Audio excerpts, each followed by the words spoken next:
பிரதமர் மோடி தமிழகத்துக்கு அடிக்கடி வராரு, அடிக்கடி விசிட் பண்ணுறாரு. இதனால மக்கள் மத்தியில் பாஜகவின் மீதான ஒரு நம்பிக்கை அவங்களுக்கு அதிகமாகிருக்கு. கச்சத்தீவு விஷயத்தில் தொடர்ந்து முதல்வர் போய் சொல்லிக்கிட்டே இருக்காரு அப்படின்னு சொல்லிட்டு ஒரு விமர்சனத்தை வச்சிருந்தாரு. இந்த மாதிரி நாட்கள் தேர்தல் நெருங்க மக்களுக்கு திமுகவின் மீதும் அதிமுகவின் மீது இருக்கக்கூடிய நம்பிக்கைகள் குறைஞ்சிக்கிட்டே போகுது. இந்த இலவச பேருந்துன்னு ஒன்று விட்டோம், அதனால நாங்கள் பெரிய லெவலில் சாதனை பண்ணிட்டோம்னு சொல்லிட்டு முதல்வர் பேசினாலும் அந்த இலவச பேருந்தில் பயணம் பண்ணும்போது பெண்களை நடத்துனர்கள் ரொம்ப ஒரு மாதிரியாக பேசுகிறாங்க, எங்களுடைய சுயமரியாதையை நாங்கள் இழக்கிற மாதிரி பேசுகிறாங்க.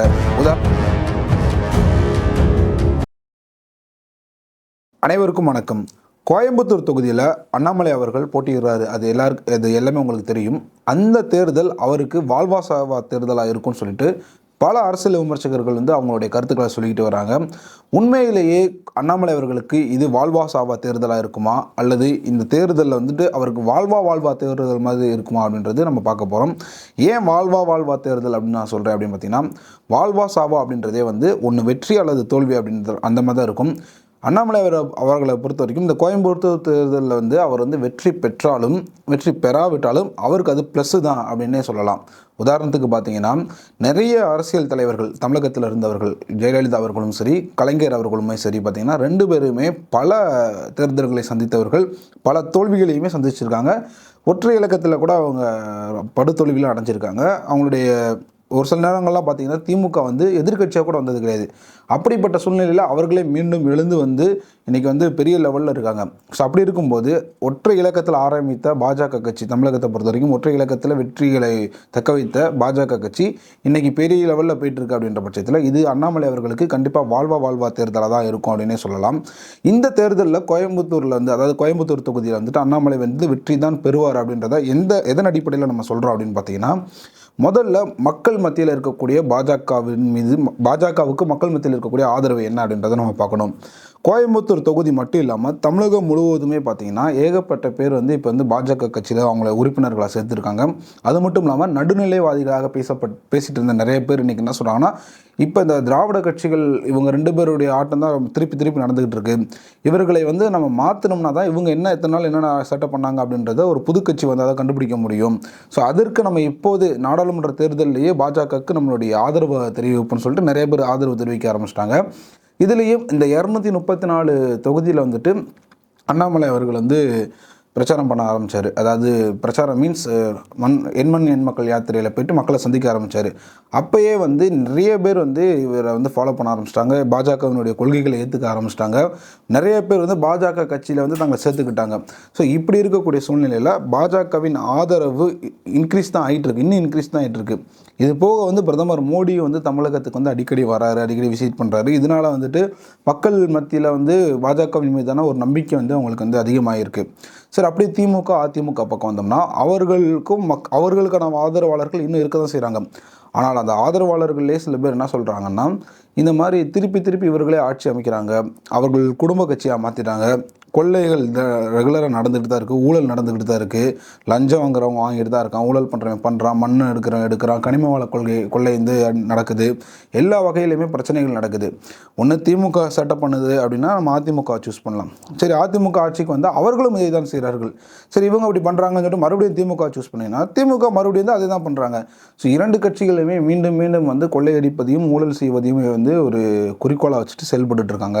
இப்போ அவங்களுக்கு எதுக்கு நம்ம வாக்கு செலுத்தணும் அப்படின்னு சொல்லிட்டு ஒரு கேள்வி எழுப்புறாங்க. அது மட்டும் இல்லாமல் இப்போ இந்த நாடாளுமன்ற தேர்தலில் அவங்க சில விமர்சனங்கள் வைக்கிறாங்க. என்ன வைக்கிறாங்கன்னா, நீங்கள் நம்மளுடைய எம்பி அங்கே டெல்லியில் போய் உரிமைகளை கேட்கும்போது அல்லது திட்டங்களை கேட்கும்போது பாஜக மத்திய அரசு என்ன பண்ணுறதுன்னா டிலே பண்ணுறாங்க, இது அவங்க ஆளுகளாக இருந்தால் சீக்கிரமாக பண்ணுவாங்க போல் அப்படின்ற மாதிரி விமர்சனம் பண்ணுறாங்க. இது அவங்களுக்கே பேக் ஃபயர் ஆகுது. சரி, அவங்களாக இருந்தால் உடனே பண்ணுவாங்கன்னா அப்போ அவங்களே நம்ம இங்கே சூஸ் பண்ணி அனுப்பலாம்ல அப்படின்னு சொல்லிட்டு மக்கள் நிறைய பேர் இந்த தேர்தலை பொறுத்த வரைக்கும், இந்த நாடாளுமன்ற தேர்தலை பொறுத்த வரைக்கும் பாஜகவுக்கு வாக்களிப்பதற்கு அதிகமான வாய்ப்புகள் இருக்குது. கடந்த ஒரு வாரத்துக்கு முன்பு வரைக்கும் பார்த்தீங்கன்னா பாஜக தமிழகத்தில் எத்தனை இடங்களில் வெற்றி பெறும் அப்படின்னு சொல்லிட்டு ஒரு கருத்து கணிப்பு இருந்தது.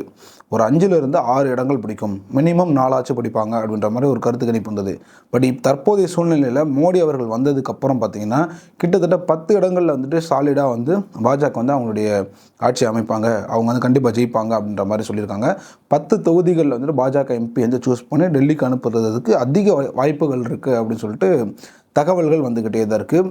இது மோடி அவர்கள் வந்தது ப்ளஸ் அண்ணாமலை அவர்களுடைய அந்த ஒரு பயங்கரமான ஆக்ரோஷமான ஒரு ஸ்பீச்சு. முதல்வர் சமீபத்தில் திட்டியும் ஒரு பதிவு போட்டிருந்தார். திருப்பி நீங்கள் வந்து உங்களுடைய ஊழல்களையும் உங்களுடைய கனிம வள கொள்ளையும் அது போக வந்துட்டு மக்களை ஏமாத்துறது, இப்போ காவல்துறைக்கே பாதுகாப்பு இல்லை, அப்படி இப்படின்னு ஏகப்பட்ட பிரச்சனைகள் நடந்துகிட்ருக்கு அப்படின்ற விஷயத்தை வந்துட்டு பதிவு பண்ணியிருந்தார். கச்சத்தீவு பிரச்சனையை இடையில எடுத்திருந்தாங்க திமுகவும் அதிமுகவும். இதில் வந்து இவர்களுக்குள்ளே மாற்றி சண்டை போட்டாலும் பாஜக வந்து ஒரு சாலிடான ஒரு எவிடன்ஸோடு வந்து பேசினாங்க. அதாவது ஆர்டிஐ போட்டு இந்த கச்சத்தீவு பிரச்சனையில் வந்துட்டு இந்திரா காந்தி பீரியடில் வந்துட்டு கலைஞர் தான் சிஎம்மாக இருந்தார், அவருடைய அனுமதி இல்லாமல் இது கொடுத்துருக்க மாட்டாங்க கச்சத்தீவை அப்படின்ட்டு ஒரு விஷயத்த சொல்லியிருந்தாங்க. அப்படி சொன்னனால அந்த ஆர்டிஐலேருந்து மேட்டர் சொன்னனால அதை எடுத்து இவர் வந்து பிரச்சாரம் பண்ணார். இதுக்கு வந்து பல எதிர்ப்புகள் வந்துச்சு. பட் இது வந்து உண்மை இல்லை, இது பொய் அப்படின்னு சொல்லிட்டு அவங்களால ப்ரூவ் பண்ணவே முடியல, அவங்களால சொல்ல முடியாத ஒரு சூழ்நிலையில் தான் இருந்தாங்க. கச்சத்தீவு விஷயத்தில் தொடர்ந்து முதல்வர் பொய் சொல்லிக்கிட்டே இருக்காரு அப்படின்னு சொல்லிட்டு ஒரு விமர்சனத்தையும் வச்சிருந்தார். இந்த மாதிரி நாட்கள் வந்து தேர்தல் நெருங்க மக்கள் மீது மக்களுக்கு திமுகவின் மீதும் அதிமுகவின் மீது இருக்கக்கூடிய நம்பிக்கைகள் வந்து குறைஞ்சிக்கிட்டே போகுது. இந்த நம்பிக்கை ஃபுல்லாக எந்த பக்கம் திரும்புது அப்படின்னு பார்த்தீங்கன்னா மாற்று கட்சிகளான பாஜக, நாம் தமிழர், மற்ற கூட்டணி கட்சிகளுக்கு தான் திரும்புது. இதில் நாம் தமிழருக்கான ஆதரவாளர்கள் எப்போதுமே ஒரு பக்கம் இருந்தாலும் பாஜகவுக்கு புது ஆதரவாளர்கள் வந்துக்கிட்டே தான் இருக்காங்க.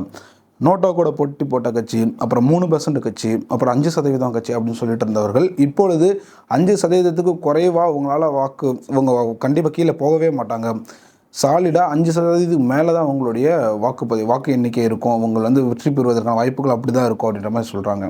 ஸோ இதில் இருந்து இது வந்து மொத்த தமிழ்நாட்டுக்கும் அப்படி நீங்கள் கோயம்புத்தூர் பகுதிகளில் எடுத்துக்கிட்டிங்கன்னா அங்கே போட்டியிடக்கூடிய திமுக வேட்பாளராக இருந்தாலும் சரி, அதிமுக வேட்பாளராக இருந்தாலும் சரி, இந்த 2 பேருமே வந்து அந்த அளவுக்கு சொல்லிக்கிற அளவுக்கு வந்து மக்கள் மத்தியில் பிரபலமானவர்கள் கிடையாது. அதிமுகவின் வேட்பாளர் சிங்கை ராமச்சந்திரன் அவர்கள் ஒரு சில இடங்களில் வந்துட்டு பேசியிருந்தாலும் அவர் இந்த தேர்தல் நேரத்தில் மட்டும்தான் அவருடைய முகத்தை நாங்கள் பார்த்துருக்கோம். இவர் இந்த ஊருக்காரு தான், இந்த தொகுதியில் தான் போட்டி போடுறாரு அப்படின்றதே, இவர் இந்த எலெக்ஷன் நேரத்தில் தான் அவர் வந்து மூஞ்சியை காட்டுறாரு, ப்ரெஸ் மீட்டில் பேசுகிறாரு, வீடியோஸ்லாம் போடுறாரு, இத்தனை நாள் அவர் என்ன பண்ணார் அப்படின்னு சொல்லிட்டு ஒரு கேள்வி எழுப்புறாங்க. நாம் தமிழருடைய வேட்பாளர் யாருன்னு கூட இன்னும் கோயம்புத்தூர் பகுதியில் சில பேருக்கு தெரியல. ஆனால் தமிழகம் முழுவதும் ஒட்டுமொத்த தமிழகத்துக்கும் தெரிந்த ஒரு முகம் என்ன அப்படின்னு பார்த்தீங்கன்னா அண்ணாமலை அப்படின்ற ஒரு முகம் தான். அந்த முகத்திற்காக தான் நாங்கள் என்ன பண்ண போகிறோம், வாக்கு செலுத்த போகிறோம் அப்படின்னு சொல்லிட்டு கோயம்புத்தூர் பகுதியில் இருக்கக்கூடிய பல மக்கள் வந்து ஓப்பன் ஸ்டேட்மெண்ட்டே கொடுத்துருக்காங்க. வாக்கு செலுத்துவோன்ற மீன்ஸ் அவங்க ஆதரவு தெரிவிப்போம் அப்படின்ற மாதிரி சொல்லியிருக்காங்க. கோயம்புத்தூரில் இருக்கக்கூடிய ஒரு 100% மக்களில் கிட்டத்தட்ட வந்து ஒரு 75லிருந்து 80% மக்கள் வந்து பாஜகவுடைய ஆதரவாளர்களாக தான் இருக்காங்க. அதாவது பாஜக மற்றும் இந்து முன்னணியினுடைய ஆதரவாளர்களாக இருக்காங்க. அதனால் அவர்களுடைய வாக்கு அனைத்துமே அண்ணாமலை அவர்களுக்கு தான் போகும் அப்படின்ட்டு எதிர்பார்க்கலாம். மிச்சம் இருக்கக்கூடிய இந்த 20% வாக்குகள் மட்டும் தான் மாற்றுக் கட்சிக்கான வாக்குகளாக இருக்கும். அந்த வாக்குகளையுமே நாம் தமிழர் பெறுவதற்கு வாய்ப்புகள் அதிகமாக இருக்குது. இந்த அதிமுகவுக்கு சப்போர்ட் பண்ணுறேன் அப்படின்ற பேரில் நிறைய பேர் சப்போர்ட் பண்ணாலும் அவர்களுடைய வாக்குமே பாஜகவுக்கு தான் போக போகுது அப்படின்றது வந்து சாலிடாக நம்மளால் சொல்ல முடியும். ஏன்னா அவங்க வந்து கட்சிக்காரங்கன்னு பேர், ஆனால் அவர்களுக்கு உண்மையாகவே அந்த கட்சி வெற்றி பெறுவது அவங்களுடைய நோக்கம் கிடையாது. நிறைய அதிமுக நண்பர்களும் திமுக நண்பர்களுமே இன்னும் வந்து அவங்களுடைய கட்சிகளை வந்து குறை சொல்லிட்டு தான் இருக்காங்க. இவர்கள் வந்து திருப்பி ஆட்சி அமைக்கிறேன்ற பேரில் மக்களை காயப்படுத்திக்கிட்டு தான் இருக்காங்க, கஷ்டப்படுத்திட்டு தான் இருக்காங்க. உதாரணத்துக்கு இந்த இலவச பேருந்துன்னு ஒன்று விட்டோம், அதனால் நாங்கள் வந்து பெரிய லெவலில் சாதனை பண்ணிட்டோம்னு சொல்லிட்டு முதல்வர் பேசினாலும் அந்த இலவச பேருந்தில் பயணம் பண்ணும்போது பெண்களை வந்து நடத்துனர்கள் வந்து ரொம்ப ஒரு மாதிரியாக பேசுகிறாங்க, எங்களுடைய சுயமரியாதையை நாங்கள் இழக்கிற மாதிரி பேசுகிறாங்க. உதாரணத்துக்கு ஒரு ஸ்டாப் வருது, அங்கே வந்து நிப்பாட்டணும் அப்படின்னா நிப்பாட்ட மாட்டாங்க, தள்ளி போய் நிப்பாட்டுறாங்க. ஏன்னு கேட்டால் ஓசியில் தானே வரீங்க அப்படின்ற மாதிரிலாம் திட்டுறாங்கன்னு சொல்லிட்டு பல பெண்கள் வந்து புகார்களை சொல்லிட்டு தான் இருந்தாங்க. சரி, அப்படியே அந்த 1000 ரூபாய் மகளிருக்கு 1000 ரூபாய் திட்டத்தை கொண்டு வந்தீங்கனாலும் அதில் சில பெண்களுக்கு கொடுத்துட்டு சில உண்மையாகவே கஷ்டப்படுற சில பெண்களுக்கு இன்னும் கொடுக்காம தான் இருக்காங்க. இப்போ கொடுக்காதவங்களுடைய சாபம்லாம் வந்து திமுக மேலே தான் போயிட்டு இருக்கு. இது அந்த கட்சியை சேர்ந்த ஆதரவாளர்கள் மத்தியிலேயே வந்து ஒரு கொந்தளிப்பை ஏற்படுத்தியிருக்கு. அந்த 1000 ரூபாய் கிடைக்காம கஷ்டப்படக்கூடியவங்க திமுக கட்சி பரம்பரை திமுக ஓட்டு போட்டவங்களுக்கே சில பேருக்கு வந்து கிடைக்காம இருக்குது. ஸோ அவங்களுடைய கோபம்லாம் வந்து இவங்க கொள்ளையடிக்கிறதுக்கு எதுக்கு எங்கள் பேரை பயன்படுத்துறீங்கன்னு சொல்லிட்டு ஒரு கோபம் வருது. அவர்களுடைய வாக்குமே பாஜகவுக்கு தான் போகும் அப்படின்னு சொல்லலாம். அதிமுகவினுடைய பீரியடில் என்னென்ன நடந்துச்சு உங்கள் எல்லாருக்குமே தெரியும். அது ஃபுல்லாமே மக்கள் இன்னும் மறக்கலை. அதற்கு பதிலடி கொடுக்கறதுக்காக தான் திமுக சூஸ் பண்ணாங்க. இப்போ திமுகவும் செட்டப் பண்ணாங்கன்னா 2 கட்சியுமே வேணாம், நம்ம வந்து 3வது கட்சியான பாஜக பக்கம் போவோம் அல்லது நாம் தமிழர் பக்கம் போவோம்னு தான் திரும்புவாங்க. அதில் வந்து பாஜகவுக்கு தான் அதிகமான பேர் வாக்கு செலுத்துறதுக்கான வாய்ப்புகள் இருக்குது. ஸோ தொடர்ந்து பார்ப்போம். கோயம்புத்தூர் பகுதியில் அண்ணாமலை அவர்கள் வெற்றி பெறுவதற்கு என்னென்ன சாத்தியக்கூறுகள் இருக்குது அப்படின்றத நான் இவ்வளோ நேரம் சொல்லியிருந்தேன். ஸோ தமிழகம் முழுவதும் என்னென்ன சாத்தியக்கூறுகள் இருக்குது அப்படின்றத வந்து உங்களுக்கு தெரிஞ்ச பாயிண்ட்ஸ் வந்து நீங்கள் மறக்காம கமெண்ட்டில் சொல்லுங்கள். நன்றி.